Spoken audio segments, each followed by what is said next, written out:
ഇന്നത്തെ breakfast special ആയിട്ടാണ് വന്നിട്ടുള്ളത്.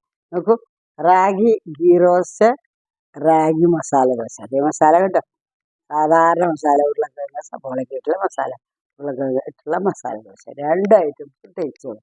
റാഗി എന്ന് പറഞ്ഞാൽ വളരെ പോഷക സമ്പന്നാണ്. റാഗിയിൽ ഏറ്റവും അധികം കാൽസ്യം ഉണ്ട്, ഏറ്റവും അധികം അയൺ ഉണ്ട്. എല്ലിന്റെ ശക്തിക്കും പല്ലിന്റെ ശക്തിക്കും റാഗി ഏറ്റവും ബെസ്റ്റാണ്. അത് മാത്രമല്ല വെയിറ്റ് കുറയ്ക്കണമെന്ന് ആഗ്രഹമുള്ളവർ റാഗി ഒരു നേരം കഴിച്ചാൽ വെയിറ്റ് കുറയും. കോൺസ്റ്റിപ്പേഷൻ ഇല്ലാതെയാക്കും. വളരെ ധാരാളം ഫൈബർ കണ്ടന്റ് ഉള്ളതാണ്. അപ്പം അത് കാരണം കൊണ്ടാണ് ഞാൻ ഈ റാഗി ദോശ ഉണ്ടാക്കിയത്. കൂടുതൽ പറയുന്നില്ല. റാഗി ദോശയുടെ കൂടെ ഞാൻ നോക്കും തേങ്ങാ ചട്നി, തേങ്ങയും പച്ചമുളകും ഉള്ളി മാത്രം അരച്ച ചട്നി കേട്ടോ.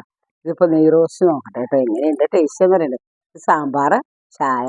പിന്നെ ഇത് നോക്കൂ, ഇത് റംബുട്ടാൻ ഞങ്ങളുടെ വീട്ടിൽ ഇന്നത്തെ ഫ്രൂട്ട് റംബുട്ടാനാട്ടോ. നമ്മുടെ മരത്തുനിന്ന് പിടിച്ച റംബുട്ടാൻ കേട്ടോ.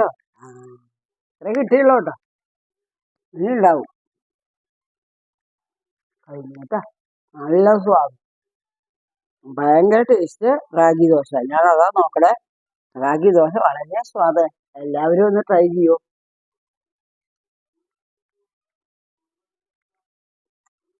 അല്ലേ?